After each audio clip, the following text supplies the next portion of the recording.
Well, hello and welcome to another episode of The Games Therapist. Nice job. My name is Adam. I'm a licensed mental health counselor, and I believe that games can be powerful clinical tools when we use them intentionally. Today, we're going to unpack my first of 2 reviews on Grandpa Beck's games. This game is really fun. It's a newer hit, and in this one, I do bend the rules quite a bit, so bear with me. But today, we're going to review the super fun game, Reign of the Dragoness.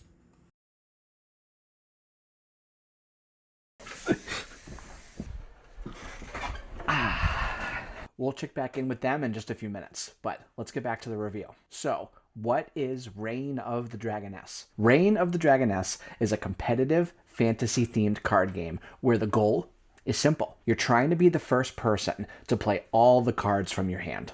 It uses a climb the ladder mechanic, which means players have to match the pattern on the table and then raise the value each turn until eventually everyone but one person drops out of that round. This game is rated for ages 8 and up, but I've successfully used this activity with someone as young as 6 years old. Emotionally, Reign of the Dragoness creates a space of controlled tension and social awareness, where players are practicing staying regulated under pressure while still making intentional, strategic choices. You're constantly holding on to valuable cards while also knowing you could lose them if you miscalculate or if someone targets you at the wrong time. At the same time, players are watching each other really closely. They're trying to predict moves, avoid becoming a target themselves, or sometimes even shifting the attention away from them and onto someone else. In terms of commitment, a round can take anywhere from about 10 minutes to about 40 minutes, depending on how long you play or how many rounds it takes for someone to win. This activity fits really nicely into a standard 50-minute outpatient session, and you can often get through multiple rounds if you want. Clinically, this game actually hits a wider range of targets than you might expect. It can go from addressing impulsivity all the way to regulating anxiety. It works really well for clients who are building skills like delayed gratification and impulse control. It can just as easily support clients who are working on interpersonal awareness or even distress tolerance. Depending on how you frame it, you can really tailor the experience to whomever the client is in front of you. Some of the main treatment goals that this game can support would be anxiety management, impulse control, distress tolerance. It also naturally builds cognitive flexibility as well, especially as the game shifts and players have to adjust their strategy in the moment. On the social side of things, you're getting opportunities to work on social skills, also on social problem solving and general coping skills in a fun and unique way. When I'm using Reign of the Dragoness in session, there are a few key things that I'm paying attention to in real time. I'm watching how clients manage in-the-moment strategic shifts. What happens when they have to change their plan mid-game? I'm also paying attention to how they handle the pressure of making those decisions, like choosing to skip their turn or having to burn a high-value card. Do they get stuck in a loop trying to make the perfect choice, or can they commit and move forward? I'm also really curious about how they respond when I start gaining a point advantage. Do they shut down? Do they get frustrated? Do they blame the game? Or do they stay engaged and try to rise above that stress? And overall, I'm asking myself the same question every time. Are they playing to win? Are they playing to connect? Are they playing to avoid? In terms of rules, this is the part of the video where I keep things pretty brief and structured. But this game actually changed that for me. Reign of the Dragoness works really well as written, but it's also one of the few games where I've intentionally experimented with breaking almost every rule I can think of. With my clients fully on board, we'll turn each round into a kind of science experiment. Like, let's change the hand size and just see how it impacts the game. After each round, we would check in together on what worked, what didn't, and how it changed the whole experience. That process naturally got my clients really engaged as active participants because they're not just playing anymore.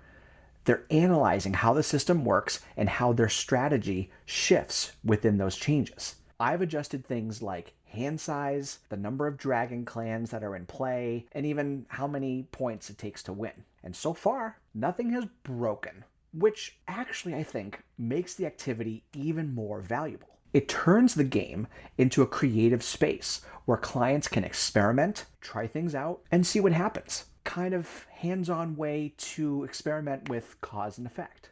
One mechanic that I wasn't sure how clients would respond to at first was this climb the ladder system.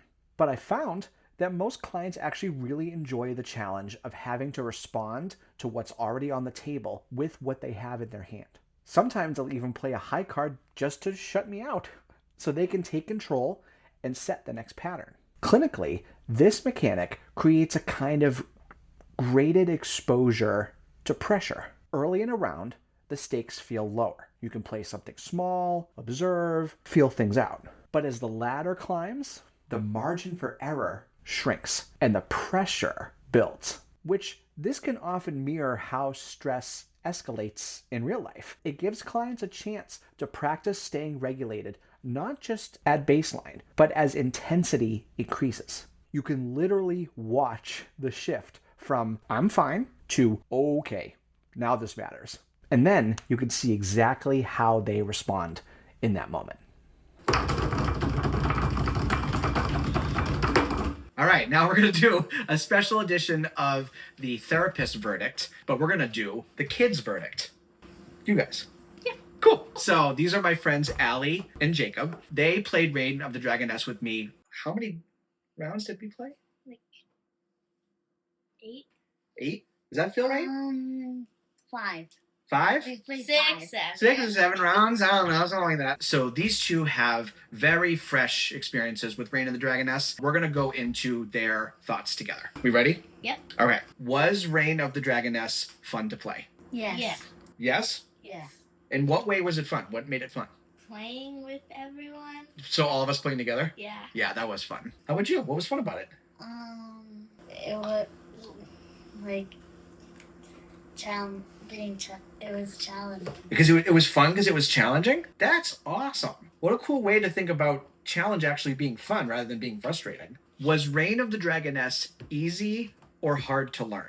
Easy. Easy. Easy. Easy. You both thought it was easy? Yeah. That's great. We played with our hands facing, right? We could all see what we all had. Yeah. But then over time, we started to hide the cards and play a little more strategically. Did you like winning or did you like making people lose? Winning. You liked winning? You liked winning?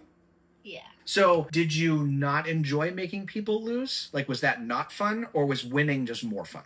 It was not fun to make people Not fun to make people lose. Yeah. How about you? Did you like making people lose?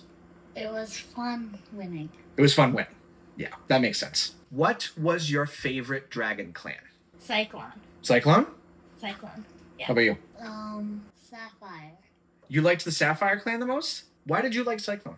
She looked cool flying in the air. She looked cool flying in the air. Is she the only one that's flying in the air? Yeah. She might be. Yeah. That's cool. Yeah, I think most of them are sitting or standing, right? Yeah. Why did you like the Sapphires? Because they looked cool. Because they look cool, yeah. The Sapphires are really cool. Cyclone, Sapphire. Hey, Adam, what's your favorite clan? My favorite clan is probably... I like the Gildans. The Gold Dragons. Yeah.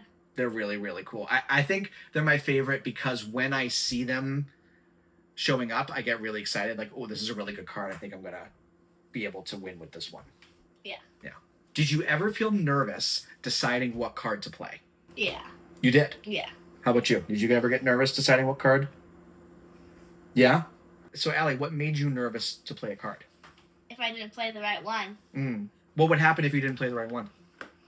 maybe I'd lose. Yeah. Or not be able, you'd have to pass, Yeah. right, on the next time. Yeah. What made you nervous? That I was gonna lose. That you're going to lose, yeah. Makes sense, right? You want to be the person to run out of their cards first, right? Yeah. Last question. Would you play it again? Absolutely. Absolutely, yes. Mhm. Should we play it right now? Yeah. All right, let's play it right now. Didn't they do such a good job? I don't know how I'm going to top the kid verdict for the rest of this video, but I'm going to do my best. We're not totally done with Allie and Jacob yet. I'm so glad that they offered their take on Reign of the Dragoness. Who better to give a verdict than the kids who played it themselves? But I would be remiss not to include my therapist's verdict. For therapeutic value, I gave Reign of the Dragoness a 4 out of 5. This category is all about how often the game gives me something clinically useful to work with. This game is genuinely very fun, but sometimes it stays in that space and doesn't always produce deep clinical material every single time I use it. That said, the range of treatment areas that it touches on does give it a lot of value. It's something I could see myself using at almost any stage of treatment. For emotional activation and regulation, I gave Reign of the Dragoness a 3 out of 5. This category focuses on how well the game creates safe, contained emotional waves. Because the structure of Reign of the Dragoness is predictable and not chaotic, the emotions that come up tend to be a bit more subtle. The pressure builds in a when rather than an if, which is great for predictability, but it doesn't always lead to big emotional swings. And I've noticed that when I lean into the changing of the mechanics and the experimenting with the rules, it can shift the experience to be more analytical and scientific, which is still really valuable, just less emotionally activating. For flexibility and adaptability, I gave Reign of the Dragoness an easy 5 out of 5. This category is all about how easily I can shape a game to meet a client where they are. A lot of that 5 out of 5 rating comes from how much I've been able to flex the rules and experiment with the game's structure. But even within the original rulebook, there are advanced rules that you can layer in that add this really cool complexity. And those rules, those added on layers, are genuinely really fun once you and your client have a good handle of the base game. For engagement and buy-in, this is another 5 out of 5. This category focuses on how often clients actually want to finish and replay the game. Every client I have used this with has enjoyed it, and it's quickly become one of my more requested repeat games. Although, I admit, it doesn't beat Skull King. And don't worry, I'll cover that one in my next review. The climb the ladder mechanic keeps each round feeling different and gives my clients a sense of progression as they build their skills and their strategy. And the dragon artwork definitely helps, especially with younger clients who like picking their favorite clan, just like Allie and Jacob did. For session fit and practicality, I gave Reign of the Dragoness a 5 out of 5. This category is all about how easy it is to realistically bring this game into a session. The rules here in Reign of the Dragoness are pretty straightforward, which makes it easier to teach than some of the other games that I've reviewed in the past. Although, the climb the ladder mechanic can take a couple rounds for clients to fully grasp, so I do find myself giving some guidance early on. The playtime is flexible enough that you could get through multiple rounds within a single session. And Reign of the Dragoness comes in a very small but simple setup. Let's take a look. So as you can see here, Reign of the Dragoness comes in a box, and all that's inside are the playing cards. No extra pieces to manage, no major, footprints needed on a table. You will need a flat surface to play. That's all you need. And this box is small enough that it could easily fit inside of a purse, inside of a backpack, or a tote bag.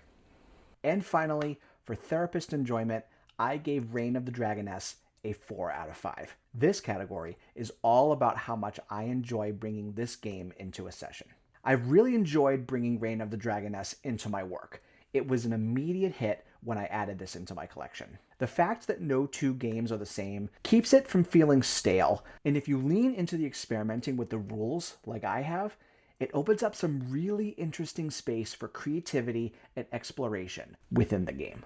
Reign of the Dragoness is a really solid addition to anyone looking to use board games in therapy. It's engaging, it's flexible, and offers more clinical depth than you might expect at first glance. Even when it stays more on the fun side, it still creates consistent opportunities to observe decision-making, emotional regulation, and interpersonal awareness in real time. And when you really lean into it, whether that's through reflection or rule adjustments or just slowing the whole moment down, it can create really meaningful clinical moments.